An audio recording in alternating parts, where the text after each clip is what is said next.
এখানে শুধু বাচ্চারাই না, প্যারেন্টসরাও আসলে অনেক এনজয় করতে পারবে। এখানে 4টা কয়েন দিয়ে আমরা এই খেলাটা খেলতে পারতেছিলাম। 4টা কয়েন 100 টাকা নিয়েছিল, 45 সেকেন্ডের মতো এরকম সময় দিয়েছিল। তো এই সময়ের মধ্যেই আমরা খেলতেছিলাম। জুবাইর আব্বু এখানে 2টা নাকি 3টা বল নিক্ষেপ করতে পেরেছিল, বাট এত সময় কম ছিল যে আমি তাড়াহুড়ো করে একটা বলও দিতে পারিনি বাস্কেটে।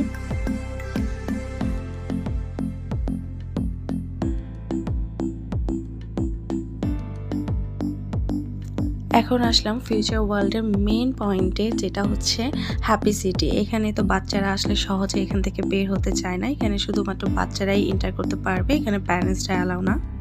এখানে এন্ট্রি টিকিট নিয়েছিল 100 টাকা।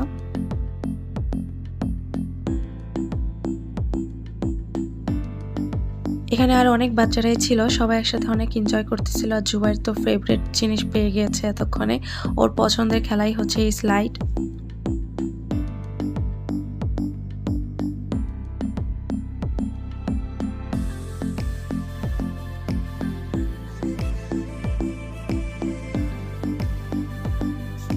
ও এখানে এতটাই এনজয় করতেছিল যে ওকে আর আমরা এখান থেকে বাহিরই করতে পারতেছিলাম না। যখন আমরা ওকে বাহির হয়ে আসতে বলতেছিলাম, ও এরপরে এটার ভিতরে ঢুকে গিয়েছিল যেন ওকে আমরা ধরতে না পারি। এখান থেকে এখানে ছুটাছুটি করতেছিল।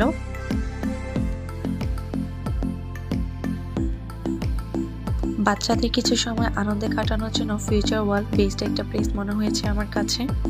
আলহামদুলিল্লাহ, আমার ছেলে এখানে অনেক এনজয় করেছে। তাকে আমি এখানে নিয়ে আবারও যাবো ইনশাল্লাহ।